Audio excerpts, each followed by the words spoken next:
começando assim bem do começo, né, eh, tem uma palavra-chave no título da divulgação de hoje, né, que é o termo demonização, né, e essa palavra não é uma palavra estranha para a língua portuguesa. Eh, eu talvez por eu pesquisar sobre o assunto, né, eu percebo ela em muitos lugares, em canais que falam sobre política, ou que fazem comentários sobre a cultura, enfim, né, tanto na TV aberta quanto nas redes sociais, no YouTube, né, muito se utiliza esse termo demonização, no sentido de querer dizer que alguém ou alguma coisa é culpada por tudo de ruim que está acontecendo, né.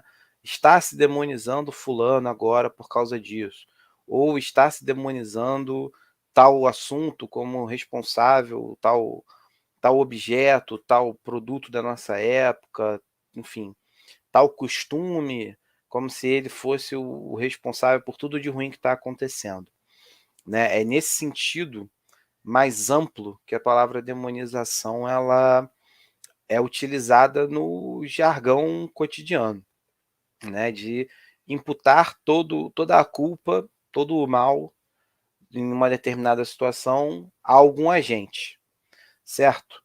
Mas na bibliografia sobre o assunto, né, especificamente falando, eu falo bibliografia porque eu não trabalhei só com autores que escrevem sobre história. Eu trabalhei com autores de algumas áreas, diferentes, né, sociólogos, antropólogos, enfim.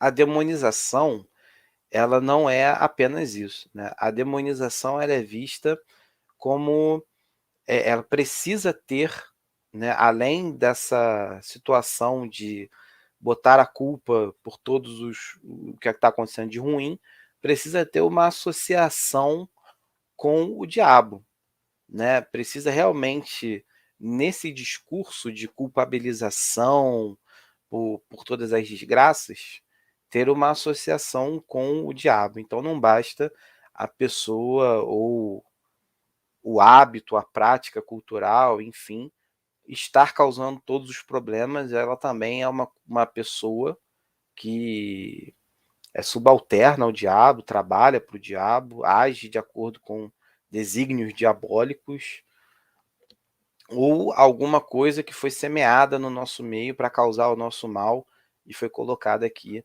pelo diabo, né. Para bibliografia sobre o assunto, tem essa necessidade de ter uma representação do diabo associada a todo o discurso de culpabilização, tá certo? Então a demonização que eu estudo, ela é nesse sentido, né, não no sentido amplo.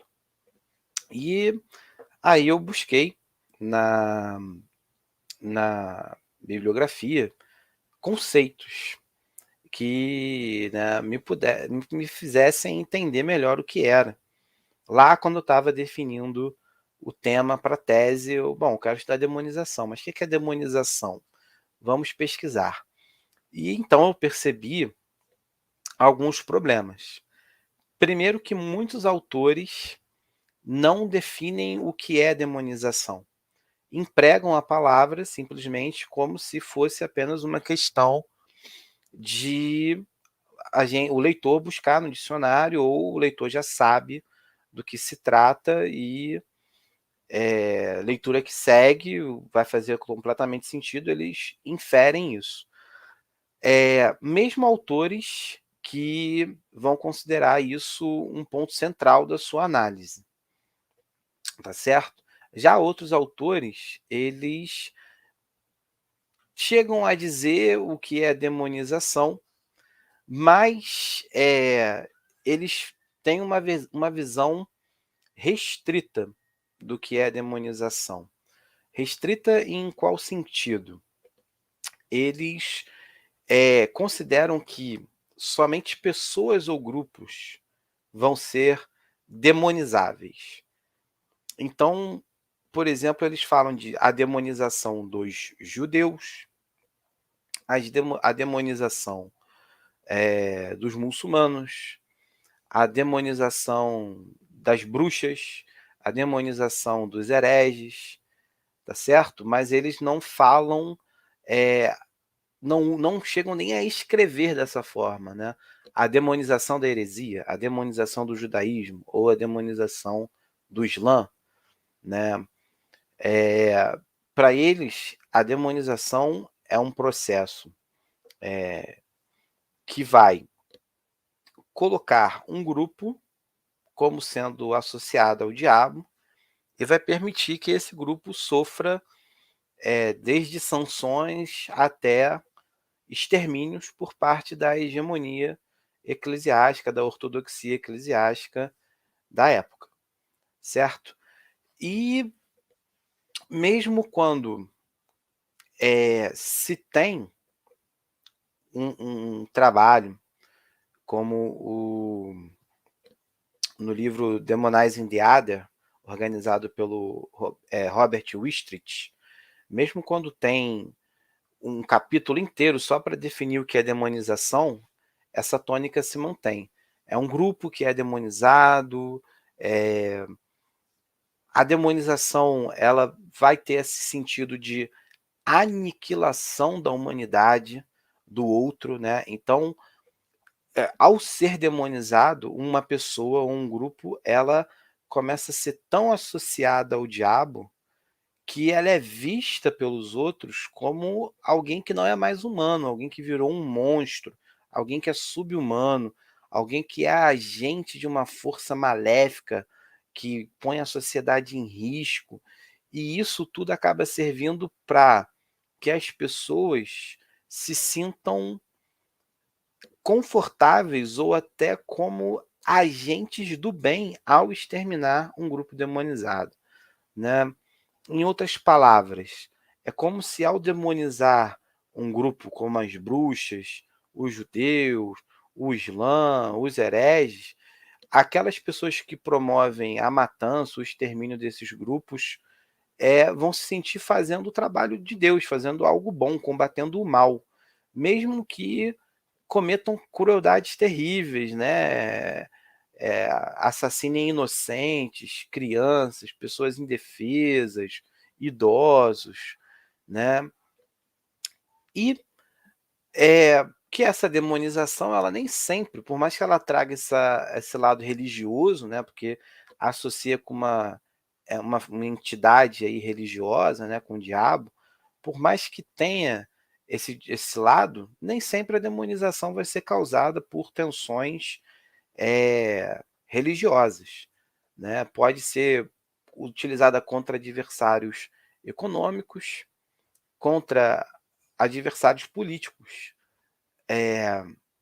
E não é um fenômeno restrito à Idade Média, muito pelo contrário, né? No século XX, algumas vezes, governantes, durante a Guerra Fria, né, demonizaram os soviéticos, né, governantes americanos demonizaram os soviéticos, ou, por exemplo, os próprios americanos foram demonizados por outros grupos, né, como foi o caso, né, acho que foi o Ayatollah Khomeini, que fez um discurso chamando os Estados Unidos de um império do mal.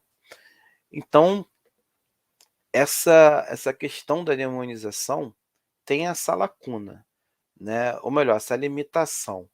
Ser um termo que é empregado na literatura para classificar grupos que sofreram perseguições,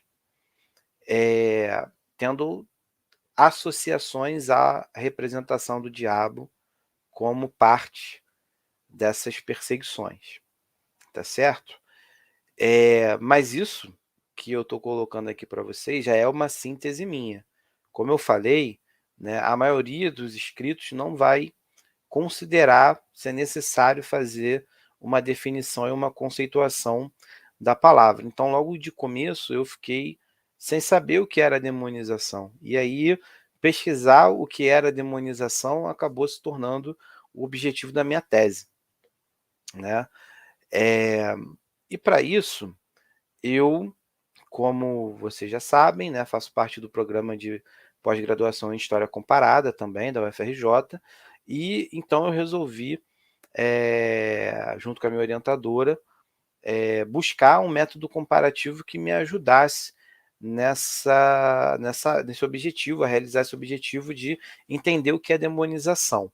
Então, para isso, a gente resolveu usar o inventário das diferenças do Paul Venn e criar um conceito constante do que seria demonizar, do que é demonização, para ver se ele seria útil, né, para a gente analisar alguns documentos medievais.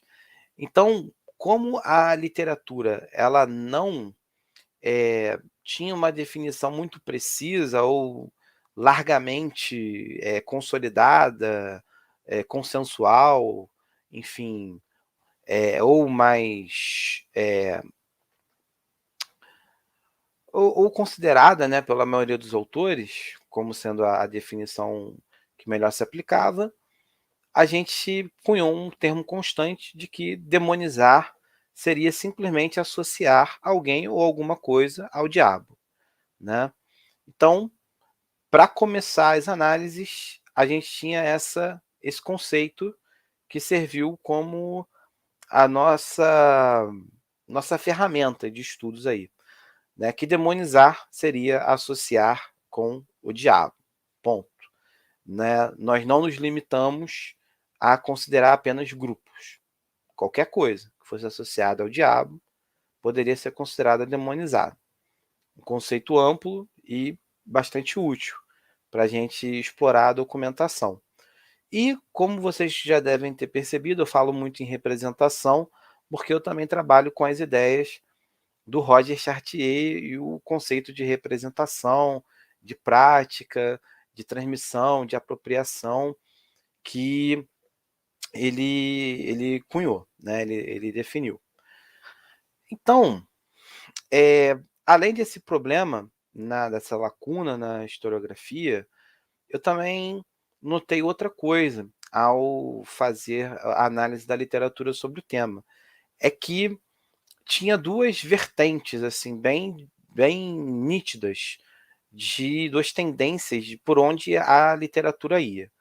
Ou a literatura estudava as representações do mal, né, o que é o mal, e muito influenciados por um cara que foi o pioneiro nesse assunto, o Jeffrey Burton Russell, que escreveu vários livros sobre o diabo na antiguidade, o diabo e o cristianismo primitivo, Lúcifer, o diabo na Idade Média, enfim. Ele tem 5 livros em que ele cobre praticamente todos os períodos históricos, e no último ele faz uma síntese, né, dos estudos dele.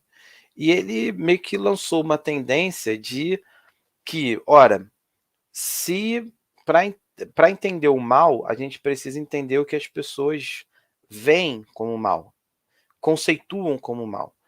E na concepção dele, o cristianismo foi a religião, né, que cunhou a representação mais marcante do que é o mal. Né? O cristianismo ele tem uma entidade só para simbolizar isso, que é o diabo.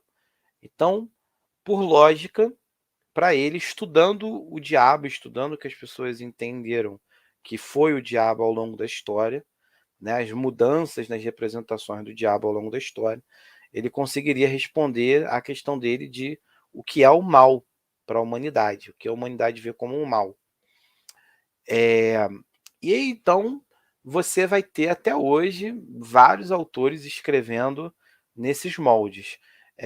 Você vai ter vários livros com título do tipo O Diabo, uma Geografia, Satã, uma História, né? Trabalhos sérios, acadêmicos, mas que vão seguir nessa linha. Fazer um levantamento de como o diabo era representado na Antiguidade, na Idade Média, na Idade Moderna, na Idade Contemporânea.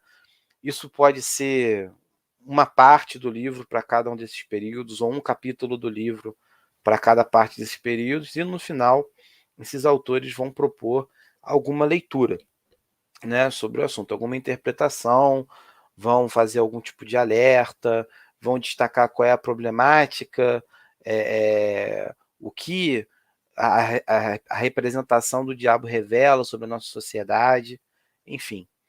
E em alguns desses estudos, a demonização entra como um desses perigos, um desses problemas que a representação do diabo ou o mal, né, trazem para a nossa sociedade. Mesmo assim, esses autores eles não se debruçam sobre o que é demonizar. Eles trazem isso como uma parte da representação do diabo ou como uma consequência das representações do diabo. E, como eu disse antes, fica subentendido que para eles demonizar é uma palavra de fácil entendimento, que todo mundo tem clareza do que é e que os leitores vão seguir muito bem a leitura sem a necessidade de maiores esclarecimentos. Já, por outro lado, nós vamos ter uma tendência na literatura a estudar os marginalizados na Idade Média, a estudar as perseguições aos judeus, a estudar as perseguições às mulheres, às bruxas, a estudar as heresias medievais, às vezes até comparando essas três perseguições, e vão mostrar que parte dessas perseguições passava por demonizar. Em algum momento se acusa esses grupos de terem alguma espécie de ligação, de pacto ou de sofrerem alguma influência diabólica, correto? Então, esses estudos não se tratam de estudar a demonização, mas sim de estudar a perseguição a esses grupos. Então, ao longo desses livros, desses artigos, você vai poder encontrar momentos em que se fala de questões econômicas, e que não vai aparecer no capítulo inteiro nada que mencione o diabo, ou de questões culturais, de diferenças na vida cotidiana, e até que se chega a um ponto onde se soma a esses elementos também acusações de satanismo, de pacto com o diabo, enfim, de serem servos do diabo. Então, eu trabalhei com essas duas tendências, com esses dois tipos de literatura, mas em todos eles eu sentia a falta da Península Ibérica e da Península Itálica, né? Esses livros, eles às vezes se pretendem até sínteses de uma história universal sobre esses temas, sobre a representação do diabo, sobre o mal, sobre a perseguição aos marginalizados, mas eles trabalham com documentação majoritariamente inglesa, francesa, quando muito ali da região do Sacro Império Romano, né, alemã. Quando eles caminham para capítulos ou partes desses livros que falam sobre a Idade Contemporânea, o século XX, muitos deles se detêm em estudar como é essa situação nos Estados Unidos. Então fica a lacuna, tá? E o mundo latino, né? E Itália, e Roma, e a Península Ibérica, e a Espanha, e Portugal, e a América Latina toda, que, né, tem uma tradição cristã, né, católica, muito forte. Para onde que isso foi? Né? Não tem nada de relevante.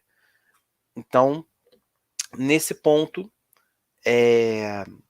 foi uma coisa muito boa para mim, porque eu já trabalhava com as geografias produzidas na Península Ibérica, então eu tinha também aí mais uma frente de trabalho. Além de tentar entender o que é demonização pela formação de um conceito constante para empregar um método comparativo, e ver se algo mais poderia ser considerado demonização além do que a literatura estava considerando, eu tinha também a oportunidade, com a minha tese, de escrever um trabalho centrado no tema da demonização, que levasse em consideração estudar uma região que até então era ignorada por boa parte da literatura sobre o assunto. Para isso, né, eu continuei trabalhando com o Gonzalo de Berceu, que eu trouxe desde lá da graduação, com a geografia chamada Milagros de Nuestra Senhora, né, que é uma coletânea de uma introdução e 25 poemas que trazem narrativas de milagres realizados pela Virgem Maria.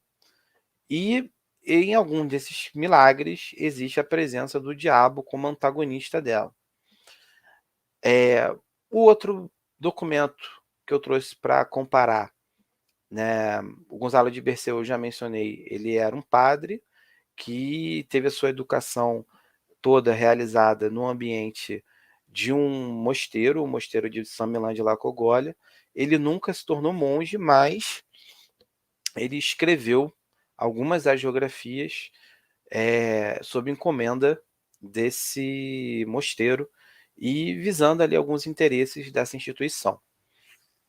Além disso, né, existe a possibilidade dele ter tido algum tipo de formação universitária ou, né, de um ensino além do básico para a época. Eu digo possibilidade porque é uma questão em aberto ainda, existem controvérsias sobre se ele teria ou não estudado na Universidade de Palência.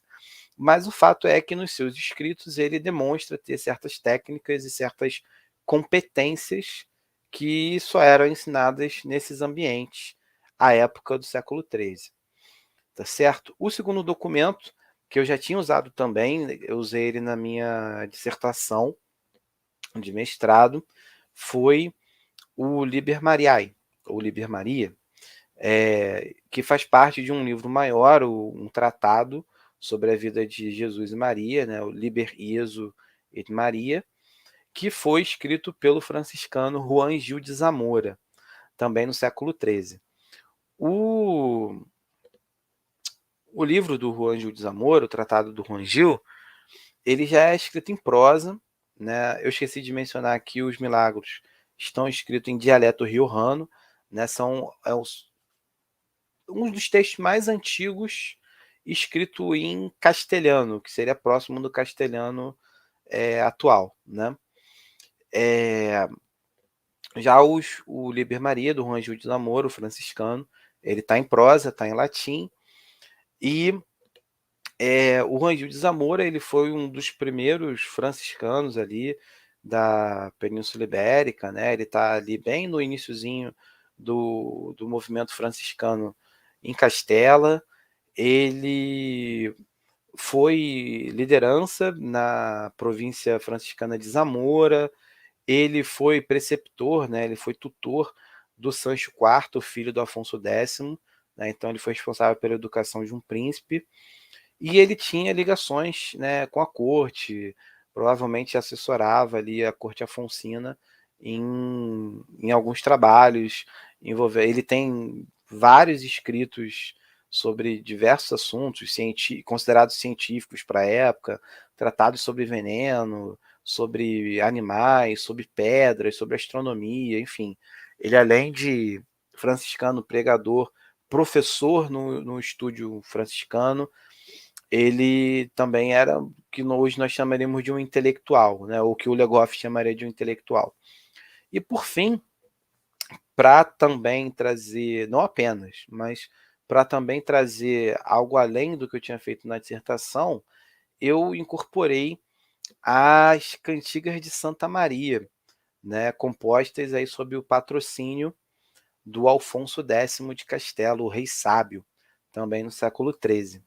Né? O Alfonso X é uma figura, né, bastante conhecida, assim, até fora dos meios acadêmicos, porque ele foi um monarca ali de um momento do século XIII em Castela, onde houve uma efervescência cultural muito grande, e ele foi um dos diretamente responsáveis por isso. E eh, por que essas 3 agiografias e não outras? Bom, porque todas são documentos sobre milagres marianos, né? As cantigas elas são musicadas, elas são realmente músicas. Alguns manuscritos têm ornamentações, têm imagens, mas eu só trabalhei com os textos, né? O que seriam as letras das cantigas. É, e também estão escritos em prosa. São versões, são muito mais numerosas, né? O Liber Mariae tem 88 narrativas, o Milagros, como eu falei, tem 26 ao todo. Já as cantigas são 427 narrativas, né, das quais eu também explorei ali todos os casos de demonização que eu consegui encontrar, dentro do conceito constante que eu estabeleci e que eu mencionei para vocês aqui para fazer a comparação, que é demonizar, é associar algo ou alguém ao diabo, tá certo? E porque, além disso tudo, né, por que essas 3? Isso remete lá à minha formação na iniciação científica, quando eu trabalhava no banco de dados das agiografias da Península Ibérica. A gente achou um monte de material e de agiografias marianas do século XIII, produzidas em Castela, que a gente tem notícia, né? Não sei se esse dado já foi atualizado. A época em que eu trabalhava eram essas 3, e para mim significava poder fechar uma visão de conjunto também dessa produção ali no século XIII, né? É, produção mariana que eu estou querendo dizer aqui no caso de relatos de milagres, tá? Eu estou falando de textos que contam sobre milagres. Existem as geografias sobre Maria de outros tipos, né? Que fazem louvores, que falam das dores que ela sofreu como mãe, de Jesus, né? Existem outros tipos de agiografias que falam sobre Maria. Eu estou especificando aqui aquelas que trazem as narrativas milagrosas como destaque central, né? Fazem coletânea de muitas narrativas milagrosas protagonizadas por Maria. Protagonizadas não, realizadas, né? Porque estrito senso, quem é o protagonista das narrativas é o pecador, porque é ele que é o personagem principal ali que faz a história seguir adiante. Maria entra nessas narrativas como uma espécie de Deus ex machina que vai resolver uma questão que parece impossível, muitas vezes arquitetada, planejada, enredada pelo diabo, né? Que coloca essas pessoas em situações onde elas vão ser condenadas a ir para o inferno. Às vezes incitando-as a pecar, levando-as a pecar, outras vezes esperando que elas pequem, como é o caso principalmente dos milagros, esperando que elas pequem para poder agir, né? Então, até agora, eu tentei explicar para vocês da onde veio a minha problemática, do porquê esse tema, como eu encaminhei metodologicamente a minha pesquisa, o que a bibliografia dizia sobre isso, e também porque eu selecionei esses documentos e resolvi trabalhar com eles e não outros, né? As cantigas também são escritas em um terceiro idioma, o galego-português medieval, que era uma língua considerada trovadoresca, artística para a época. Então, são documentos bem diferentes e que, apesar de todas as semelhanças que eu citei, eles têm muita identidade própria, né? Muitos elementos característicos que fazem deles obras que têm uma temática similar, têm finalidades que são paralelas ali, parecidas, mas cada um deles é um evento em si, é uma criação única em si, o que permite fazer essa comparação entre os 3, tá certo? E eu levantei esse material todo, né, li todas essas narrativas, procurando os momentos nesses enredos, nessas histórias, onde algo ou alguém fosse associado ao diabo, e fui marcando lá, né, aqui tem demonização, aqui não tem, aqui tem demonização, aqui não tem. E depois que eu levantei todo esse material, eu fui fazer 2 comparações, na verdade. A primeira comparação é entre uma geografia e outra, né, o que que uma associa com o diabo e que as outras 2 também associam, as semelhanças, e o que que uma geografia associa com o diabo que nenhuma outra associa, né, que é o único daquela geografia ali. Eh, e também eu fui comparar com a literatura, né, como eu mencionei, a literatura ela revela as tendências, ela tem as suas limitações, as suas questões, eh, pela sua questão de produção também, né, acredito muito em parte porque ela é uma história uma literatura escrita muito em função dos acontecimentos do século XX, do Holocausto, né, principalmente do que os judeus passaram. Então ela acaba se voltando mais para essas questões de racismo, xenofobia, perseguição religiosa e vendo a demonização nesses pontos, tá certo? E, enfim, o que que eu obtive de resultado, disso tudo, dessas comparações aí, né? Eh, primeiramente, o que que eu encontrei que é demonizado nessas agiografias, né? Tanto nos Milagros, quanto nas Cantigas de Santa Maria, quanto no Liber Mariae, né? Em todos os 3, a desobediência às regras monásticas é a castidade, a obediência aos superiores, os votos de pobreza são demonizados. Ah, Thales, você poderia dar um exemplo para gente? Como assim? Vou falar narrativas que existem em comum, né, versões que existem nas 3 agiografias. Um sacristão que foge à noite do mosteiro, escondido, para fornicar. E aí é colocado que ele faz isso sob influência do diabo, ou que porque ele faz isso o diabo pôde ficar com a alma dele.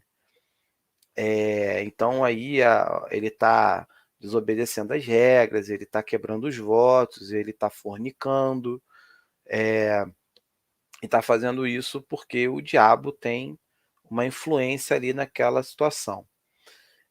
Um monge que bebeu todas e se embriagou na adega e, né, ao voltar para o mosteiro, ir até o altar de Maria, foi atacado pelo diabo, fisicamente atacado pelo diabo, várias vezes. Também é um exemplo, né, de desobediência às regras monásticas. A questão da embriaguez, como eu já citei, a fornicação, né? Existem casos também em que a questão em si não é a fornicação, né? Mas sim o sexo sem matrimônio, né? Nem sempre a pessoa era um fornicador, um pecador que fornicava costumeiramente, mas alguém que está querendo fazer sexo ou que fez uma vez sem estar casado. Acho que o caso aí mais emblemático para ser citado como exemplo é a narrativa do Romero de Santiago, que é um homem que vai se dirigir em peregrinação a Santiago de Compostela e na véspera ele tem uma relação sexual com uma mulher e vai iniciar a peregrinação sem se penitenciar, sem se confessar, sem, enfim, né, tomar as devidas providências. E no meio do caminho o diabo aparece para ele, assumindo a aparência de Santiago de Compostela e fazendo esse homem acreditar que estava diante do santo que ele cultuava, e fala para esse homem precisa se castrar e depois se suicidar para ter os pecados perdoados. E aí, na doutrina católica, o suicídio, né, o suicida ele vai diretamente para o inferno, então o diabo tinha ali quase que a certeza de que levaria aquela alma com ele para o inferno, mas o verdadeiro Santiago pede que a Virgem Maria julgue a questão e ela intervém favoravelmente ao santo. fazendo com que esse Romero volte à vida. O suicídio, como eu já falei, né? E aí temos também o caso que a literatura aponta como sendo mais clássico, que é a demonização dos judeus, né? Casos em que os judeus são considerados agentes de Satanás, literalmente escrito isso nas fontes, né? Como o caso, acho que é o mais completo assim de todos, é o Milagre de Teófilo, que é a narrativa medieval que inaugura o topos do pacto com o diabo, né? O Milagre de Teófilo é a narrativa que depois vai influenciar o Fausto do Goethe, enfim, em que o Teófilo ele é um religioso, às vezes ele é dito como vigário, às vezes não exatamente, mas ele, né, nesse caso aqui, ele é vigário e ele vai ser promovido a bispo, porque o bispo anterior a ele faleceu, só que ele se faz de humilde, diz que não quer aceitar e acaba perdendo a chance e perdendo muito prestígio social. Então ele busca o diabo para ver se ele consegue recuperar o que ele tinha, e quem faz toda a intermediação entre quem faz o Teófilo encontrar o diabo, quem leva o Teófilo para assinar o pacto, e tem realmente assinatura de pacto e tudo, com o diabo, é um judeu, né? Que em alguns casos é chamado também de feiticeiro, né? É um judeu e feiticeiro. Então, existem alguns outros casos também, mas esse acho que ilustra muito bem essa situação de como o judeu era demonizado nessas agiografias. A cobiça por bens materiais e por prestígio social, como eu já falei, aqui no caso do Teófilo, né, ele está querendo recuperar o prestígio dele, mas tem outras narrativas em que as pessoas simplesmente perdem tudo e aceitam propostas diabólicas para recuperar o que elas perderam, e isso leva essas pessoas a serem condenadas, enfim. Então aí a cobiça ela serve como uma forma do diabo capturar a alma dessas pessoas. Muitas vezes a infidelidade e a traição, né? No caso, a infidelidade e traição aos senhores, né? Lembremos que a Idade Média é um período onde muitas vezes as alianças, os acordos sociais eram feitos através de juramentos, e que a palavra tinha muito papel nisso, né? E a, a devoção a um senhor, que em quase todas as narrativas aqui vai ser Maria, né? Vai ser ela quem vai ser a senhora traída pelos seus vassalos, mas que quando o diabo pensa que vai conseguir é, é, é, pegá-los para si, Maria aparece para salvá-los. O caso do Teófilo, né, que é um apóstata, ele para assumir o pacto ele tem que renunciar a, ao cristianismo, ou o caso do sacristão fornicador também, que apesar de desobedecer aquilo tudo, nunca deixava de, de se benzer, né, à frente à imagem de Maria antes de sair do mosteiro para fornicar. Tem um caso muito legal também nas cantigas, especificamente, de um milagre onde um clérigo apaixonado por uma donzela invoca demônios para fazer essa donzela adoecer, e depois ele se coloca como a pessoa que curou essa donzela e pede em troca a mão dela, mas tanto ele quanto a donzela tinham jurado castidade para a Virgem Maria, e ela aparece para cobrá-los e livrá-los dessa situação aí que eles iam se meter.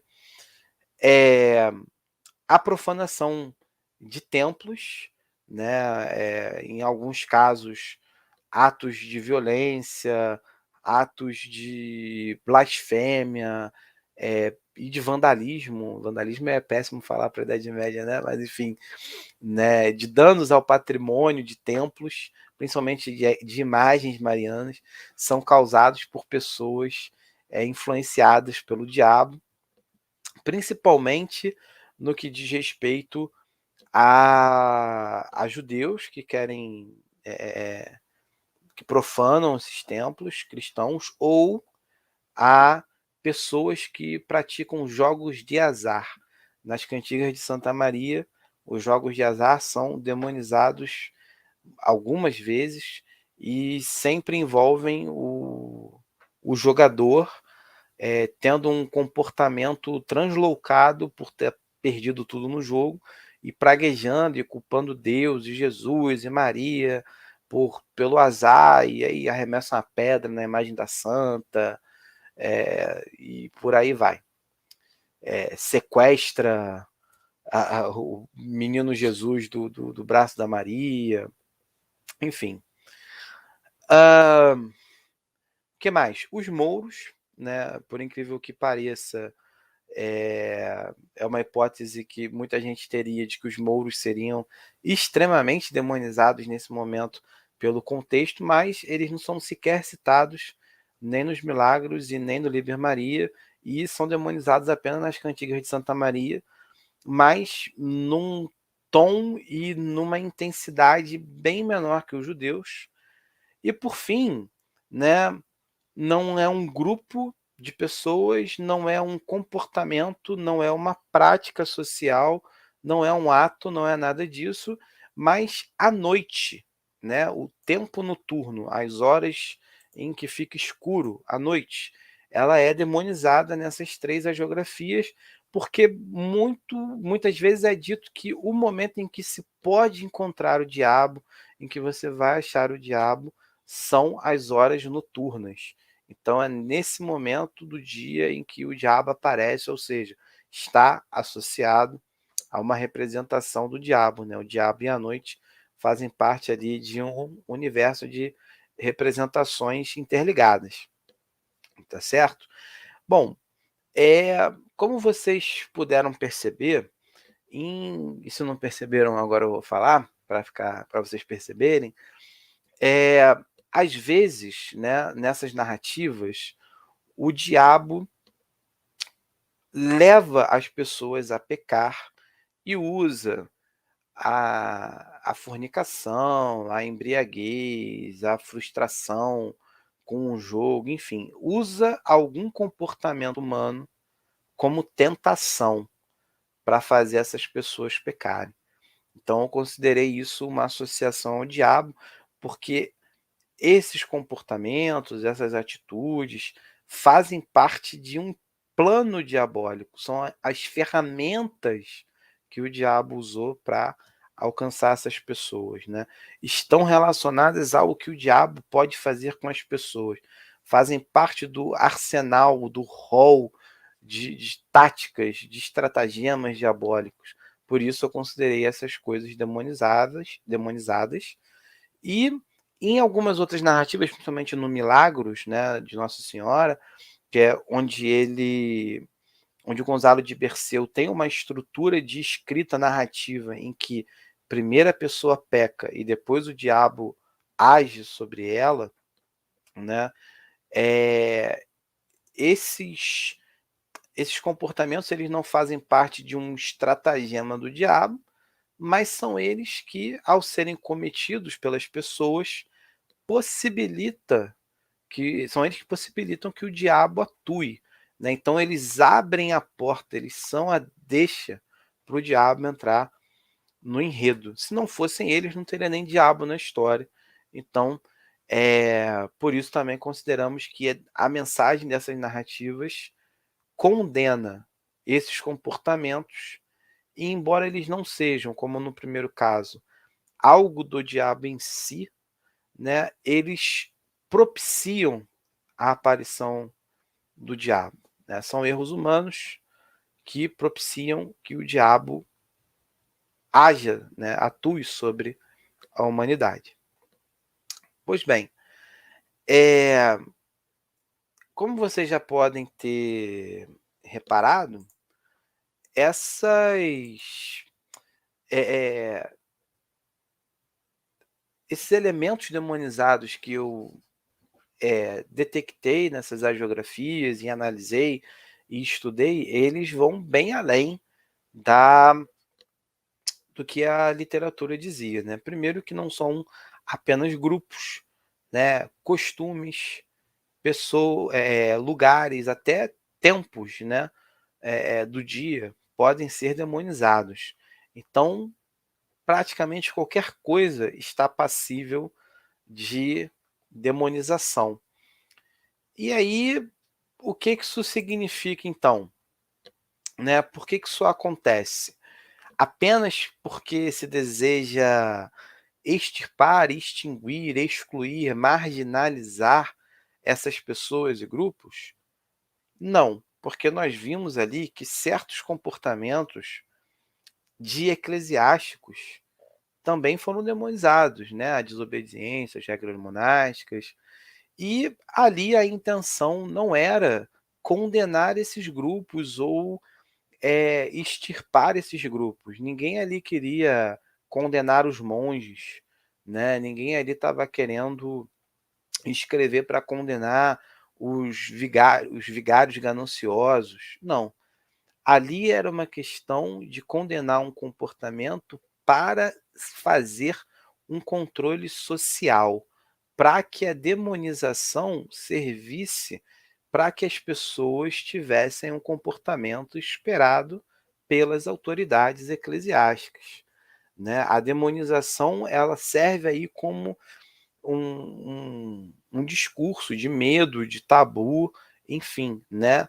Ele continua sendo um discurso bastante identitário, né, quem faz essas coisas erradas não é de Deus, é do diabo, mas não se trata de alguém que é considerado do diabo para ser visto como um inimigo, um sub-humano, um monstro para ser exterminado, mas sim para as pessoas saberem o que elas podem ou não podem fazer, como elas devem ou não devem se comportar, para que elas continuem na graça de Deus e não caiam nas mãos do diabo. Então, é mais uma ferramenta de normatização de instrumento e de controle social do que apenas um dispositivo para deflagrar perseguições e extermínios, né.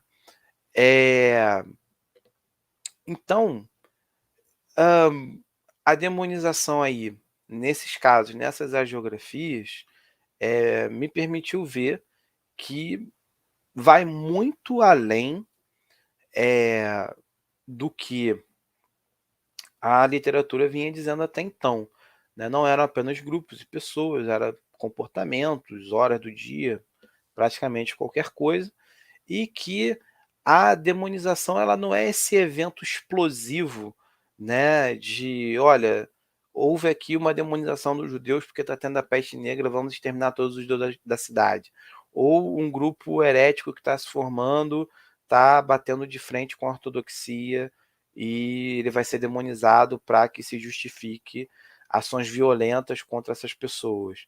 Ou os mouros, como são um exército que, enfim, entra em conflito armado com os cristãos, serão demonizados para que isso instigue ainda mais os cristãos a combatê-los e a derrotá-los e, enfim, expulsá-los, expurgá-los de uma vez por todas dos territórios, que antes eram ocupados por reinos cristãos. Não, a demonização ela pode ser algo muito mais sutil, muito mais cotidiano, muito mais presente e que é regulada em intensidade, né, para que possa ser utilizada desde essa regulamentação do que as pessoas que fazem parte do grupo, né, que são internas a esse grupo, os próprios cristãos, o que eles devem ou não fazer, né, não devem desobedecer regras monásticas se forem religiosos, não devem fornicar, não devem fazer sexo fora do casamento, não devem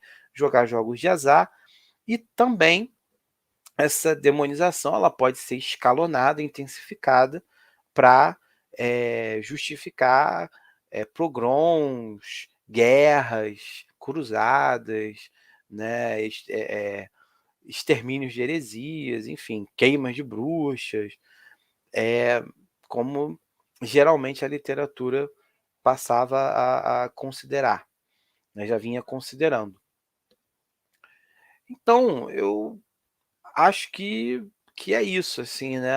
Eu acho que o que eu poderia acrescentar seria dizer especificamente o que cada um dos autores dessas agiografias teria como uso, né, dessas demonizações. No caso do Milagros,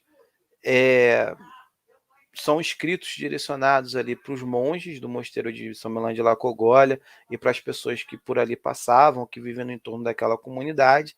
Então, no caso do Gonzalo de Berceu, trata-se mais de uma finalidade pedagógica, educativa, para que esses monges tenham um comportamento de acordo com as regras monásticas.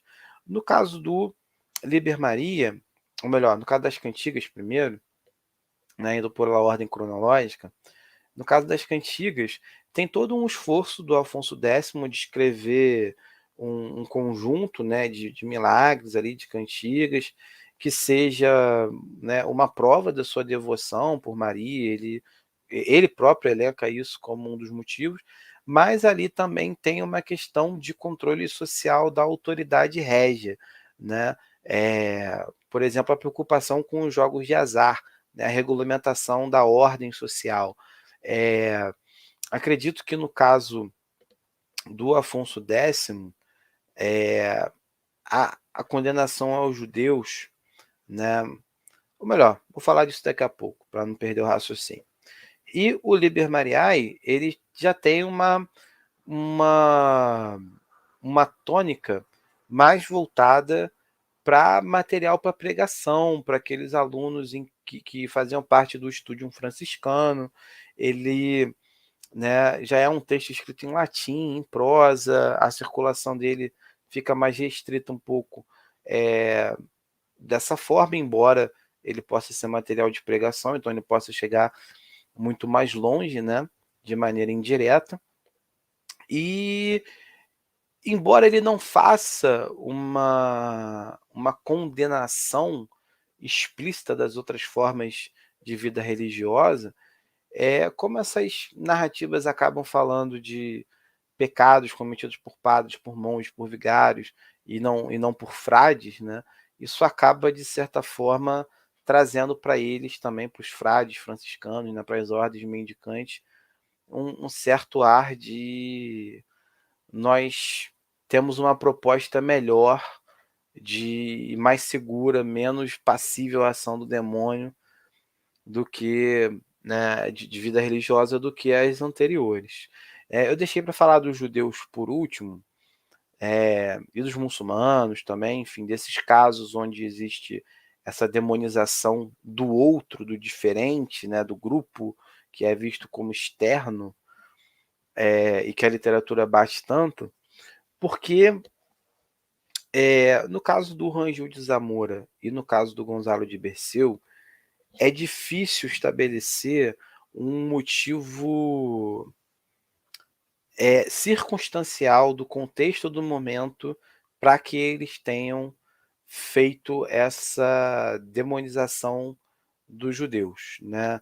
Não existiria assim um conflito específico entre uma comunidade judaica, por exemplo, com um mosteiro, para eles terem feito isso como uma espécie de propaganda, etc. E nem também no caso do Liber Maria. Inclusive, no Liber Maria, existem muitas narrativas em que os judeus não são demonizados e se convertem ao cristianismo. No caso do Afonso X, é um pouco mais complicado, porque ele era um rei conhecido por ter uma proximidade com os judeus, né? Ele entrou para a história né, tendo como uma das suas características de rei sábio empregar estudiosos judeus para fazer traduções, para assessorá-lo em vários assuntos, né, e ter mantido uma relação de proteção para os judeus durante muito tempo no seu reinado. Né? Muito se discute se ele promoveu uma convivência, uma tolerância entre judeus, cristãos e muçulmanos na Península Ibérica, mas eles estavam por lá de uma maneira mais tranquila durante o reinado de Afonso X. Então, por que isso continua aparecendo nesses documentos? Bom, por conta da tradição mariana, seria a minha resposta assim, mais objetiva. Né? Essas narrativas, elas são versões do século XIII, são atualizadas, são reescritas, são retrabalhadas na sua forma, o que faz com que certas passagens recebam mais ou menos ênfase, mas elas não são inéditas, né? Elas fazem parte de uma tradição, como eu mencionei lá no começo, que chegou até no Ariano Suassuna, no Alto da Compadecida, e que tinha começado muito antes, ainda lá nos séculos II, IV, né? Ainda na Antiguidade, ou Antiguidade Tardia, enfim, e que vinha se mantendo e que durante o século XII teve um fôlego maior na Europa, porque nessa época o culto mariano sofreu uma grande expansão na Europa, né? Se tornou bastante difundido e intenso e presente. Então, algumas eram como se precisassem estar ali, né? Seria um trabalho, né, que ficaria incompleto se elas não estivessem lá presentes. Mas elas, mesmo assim, mesmo que não dê para se afirmar, né, que essas pessoas eram anti-judaicas ou anti-islâmicas, isso demonstra, né, como esse pensamento anti-judaico e anti-islâmico esteve presente ao longo da Idade Média, em várias épocas, em vários períodos, e foi se mantendo com força até culminar em expulsões, em outras coisas piores mais para frente. Então, eu acho que é isso. Já falei pra caramba, acho que já esgotei tudo que eu coloquei nesse trabalho. Eu falei de uma maneira assim, buscando uma versão bem sintética, bem resumida, mas numa linguagem um pouco até informal para fazer a explicação. Mas, tendo alguma dúvida aí, alguma coisa que não ficou clara, alguma curiosidade, eu posso responder numa boa. E é isso. Muito obrigado pela atenção de todo mundo.